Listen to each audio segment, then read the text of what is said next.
जब हिंदुस्तान, पाकिस्तान, अफगानिस्तान से लेकर बांग्लादेश के समुद्र तक और उत्तर से लेकर दक्षिण भारत तक पूरा हिंदुस्तान जिस औरंगजेब की हैवानियत से खौफ खाता था, वहीं औरंगजेब अफजल खान के डर से अपनी जान बचाकर भागा था। और उसी अफजल खान को छत्रपति शिवाजी महाराज ने 2 मिनट में ठोका था। अफजल खान को मारने के बाद पूरे हिंदुस्तान में कोई मुस्लिम बादशाह नहीं बचा था जो छत्रपति शिवाजी महाराज के साम्राज्य को रोक सकता था। सैकड़ों सालों से चल रही मुगलों की गुलामी को चीरते हुए इस हिंदुस्तान की धरती पर छत्रपति शिवाजी महाराज ने हिंदुओं का एक अलग साम्राज्य खड़ा कर दिया। शिवाजी महाराज की ताकत का अंदाजा आप इसी से लगा सकते हैं कि जब तक छत्रपति शिवाजी महाराज जीवित रहे तब तक औरंगजेब ने महाराष्ट्र की धरती पर अपने कदम नहीं रखे। इतना जबरदस्त खौफ औरंगजेब के अंदर शिवाजी महाराज का बैठा हुआ था। पर दुर्भाग्यवश 3 अप्रैल सन 1680 छत्रपति शिवाजी महाराज का रायगढ़ पर देहांत हो गया। शिवाजी महाराज के देहांत के बाद औरंगजेब बड़ा खुश होकर हिंदुस्तान जीतने का सपना देखने लगा। वो सोचने लगा, उत्तर से लेकर मध्य भारत तक सब कुछ तो मैं जीत चुका हूँ, अगर दखन से इन मराठों का सफाया कर दूंगा तो पूरे हिंदुस्तान का बादशाह बन जाऊंगा। इसलिए तुरंत अपनी लाखों की सेना लेकर वो दखन में जा उतरा। पर औरंगजेब इस बात से बेखबर था कि छत्रपति शिवाजी महाराज के बाद उनके पुत्र धर्मवीर छत्रपति संभाजी महाराज नंगी तलवार लेकर मुगलों का काल बनकर खड़े थे। जैसे ही मुगलों के कदम महाराष्ट्र की धरती पर पड़े, मराठों ने मुगलों के मस्तक उतारने शुरू कर दिए। जिसके बाद गोवा में पुर्तगीज, मैसूर में चिकादेवराय, कोंकण में सिंधी, मनहारपुर, नासिक, औरंगाबाद में मुगल, एक साथ 12 सल्तनतों को संभाजी महाराज ने मौत के घाट उतारा। संभाजी महाराज के इन भयानक हमलों से औरंगजेब बौखला उठा। कहीं ये मराठे हर हर महादेव की ललकारें देकर दिल्ली पर ना टूट पड़े, ये सोचकर उसका दखन में सांस लेना तक मुश्किल हो गया। औरंगजेब छत्रपति संभाजी महाराज से इतना ज्यादा डर चुका था कि वो एक भी युद्ध में उनके सामने नहीं आया। पर अपने ही लोगों की गद्दारी के कारण छत्रपति संभाजी महाराज जैसे महान पराक्रमी योद्धा को मुगलों के हाथों कैद होना पड़ा। और 11 मार्च सन 1689 को औरंगजेब ने बड़ी दर्दनाक यातनाएं देकर छत्रपति संभाजी महाराज की हत्या कर दी। संभाजी महाराज के देहांत के बाद औरंगजेब को लगा, अब मराठा साम्राज्य पूरी तरह से खत्म, अब जल्द ही दखन को जीतकर दिल्ली वापस चला जाऊंगा। तो दूसरी तरफ छत्रपति संभाजी महाराज की मृत्यु से हर मराठा के अंदर हिंदवी स्वराज की आग लग चुकी थी। जल्द ही इस आग से मराठे औरंगजेब की महाराष्ट्र में कब्र खोदने वाले थे। और अगस्त सन 1689 को अपने राजा की मौत का बदला लेने के लिए सह्याद्री के वीर मराठों ने औरंगजेब को महाराष्ट्र के तुलापुर नाम की जगह पर घेर लिया। और हर हर महादेव की गूंज के साथ संताजी घोरपड़े और गिने चुने चंद मराठा सैनिकों ने औरंगजेब की लाखों की सेना पर चढ़ाई कर दी। वीर मराठा योद्धा संताजी घोरपड़े ने अपनी खूनी तलवार से मुगल सैनिकों के मुंड काट दिए। मुगल छावनी में घुसकर मराठों ने ऐसा मौत का तांडव मचाया कि हजारों मुगल सैनिकों को काटकर मौत के घाट उतार दिया। मराठों के हाथों हो रही मुगलों की ऐसी भयानक मौत देखकर औरंगजेब का दिमाग ही रास्ते से फिर गया और जान बचाने के लिए वो कायर औरंगजेब उसी क्षण युद्ध छोड़कर भाग गया। औरंगजेब का नसीब अच्छा था कि वो भागने में सफल रहा, नहीं तो मराठे उसे वहीं काटकर जिंदा जमीन में दफना देते। इस युद्ध में भले ही औरंगजेब की जान बच गई, पर पूरे हिंदुस्तान में उसकी इज्जत लुट गई। मराठे यही नहीं रुके, उन्होंने मुगल छावनी के ऊपर के 2 सोने के कलश काटकर पूरी मुगल छावनी को तबाह कर दिया। जिस औरंगजेब की क्रूरता और कट्टरता के कारण पूरे हिंदुस्तान के राजे महाराजे थर-थर कांपने लगते थे, उसी औरंगजेब को मराठों की खौफनाक सेना ने दौड़ा के मारा। तुलापुर में हुई शर्मनाक हार से औरंगजेब पूरी तरह टूट चुका था। इसलिए मराठों से बदला लेने के लिए उसने दक्षिण भारत के सबसे ताकतवर सरदार कासिम खान को आदेश जारी किया। अब कासिम खान ने संताजी घोरपड़े को पकड़ने के लिए कर्नाटक के तलाकू गांव में एक मजबूत घेरा बनाकर मराठों का रास्ता रोक लिया। पर मराठे भी कहां रुकने वाले थे। मराठों ने कासिम खान के इस घेरे को तोड़कर और मुगलों की छाती को चीरकर कर्नाटक के तलाकू गांव में जबरदस्त मारकाट मचा दी। मराठों के अग्नि बाण मुगलों की छाती को चीरते हुए आर पार निकल रहे थे। मुगलों की मौत का यह खूनी मंजर देखकर कासिम खान की धड़कनें तेज हो गई और मराठों के डर से मुगल सेना को लेकर वो दोड्डेरी के किले में जाकर छुप गया। मराठों के पराक्रमी योद्धाओं ने दोड्डेरी के किले को चारों तरफ से घेर लिया। अब मराठा सरसेनापति संताजी घोरपड़े ने अपनी चाल चली और किले के दरवाजे को बाहर से बंद करके हजारों मुगल सैनिकों को कैद करके मार डाला। जो भी मुगल सिपाही किले से बाहर आने की कोशिश करते, मराठे बंदूक की गोलियां चलाकर उन्हें मार डालते। एक तरीके से देखा जाए तो मराठे उन्हें तड़पा के मार रहे थे। किले के अंदर खाने के लिए कुछ भी ना होने के कारण घोड़े, हाथी, कुत्ते जैसे जानवर मुगलों ने मारकर खाए।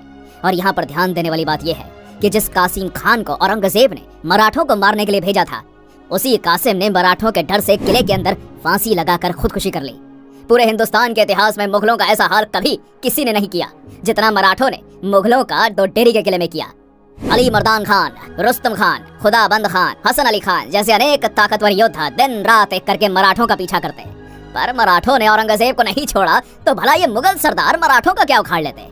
उत्तर में उज्जैन से लेकर दक्षिण भारत में मछलीपट्टनम तक मराठों ने मुगल सेना को काट काट कर ऐसा कत्लेआम मचाया कि दक्कन से मुगल सल्तनत का सफाया कर दिया।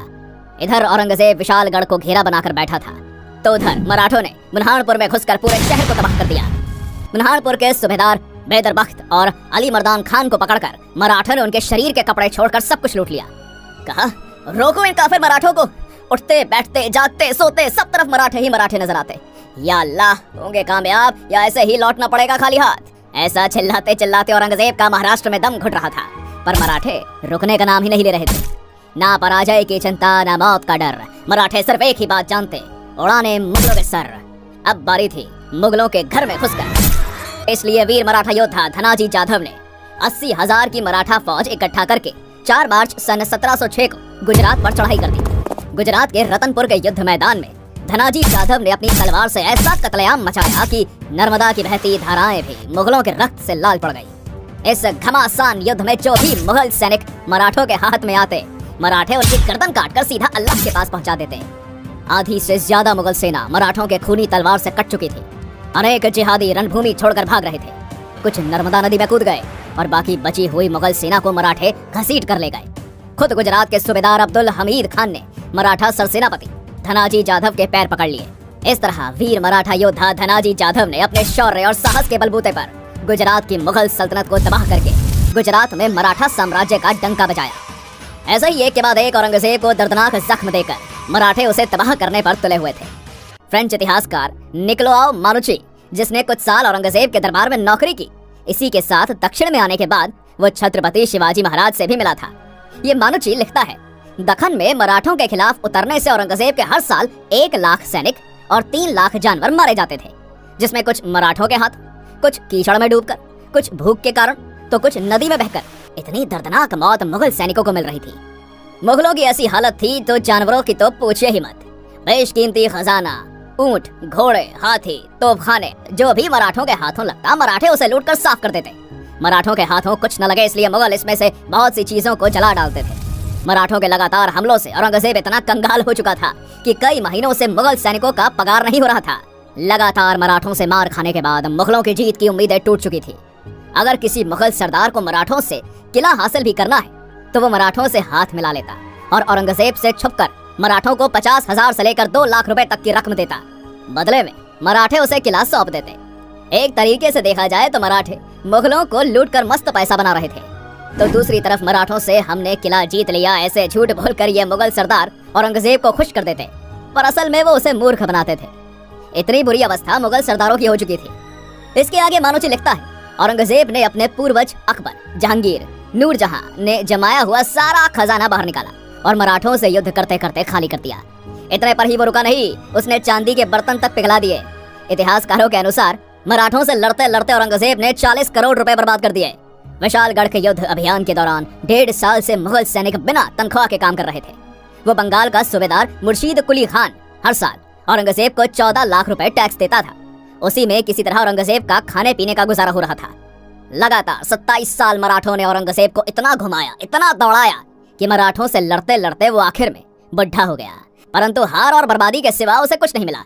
बढ़ती उम्र के साथ साथ औरंगजेब का चेहरा और भी ज्यादा भयानक हो चुका था। दांत गर जाने से उसके गालों में गड्ढे पड़ गए थे। यदि कोई व्यक्ति जिसने औरंगजेब को पहले कभी नहीं देखा हो तो उसे अकेले में देखकर मुर्दा समझने की गलती करता था। इतना बुरा हाल उसके शरीर का हो चुका था। औरंगजेब की मौत पर रोने के लिए उसके नजदीक का कोई भी व्यक्ति जीवित नहीं बचा था। अपने बाप और भाई को तो उसने खुद ही मरवा डाला था। इसके अलावा उसकी 3 बेगमें, 2 बेटे तथा नाती पोती, बहन बेटी सभी की मृत्यु इसकी आंखों के सामने हो चुकी थी। अपने ही किए हुए पापों की शिक्षा उसे जिंदा रहते मिल चुकी थी। अब औरंगजेब की मृत्यु का समय निकट आ चुका था, इसलिए मरने से पहले वो एक बार दिल्ली जाना चाहता था। पर जैसे ही मराठों को पता चला कि औरंगजेब बीमार है और दिल्ली जाना चाहता है, तो मराठों ने तुरंत अहमदनगर को चारों ओर से घेरकर मुगल प्रदेशों में लूटपाट मचा दी।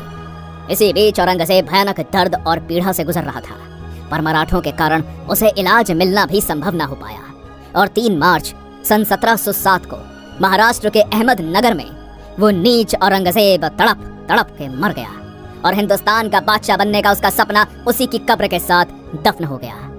पढ़ लेना कभी औरंगजेब का मृत्यु पत्र, सिर्फ एक ही हिंदू राजा का नाम आएगा, छत्रपति शिवाजी महाराज का मराठा साम्राज्य।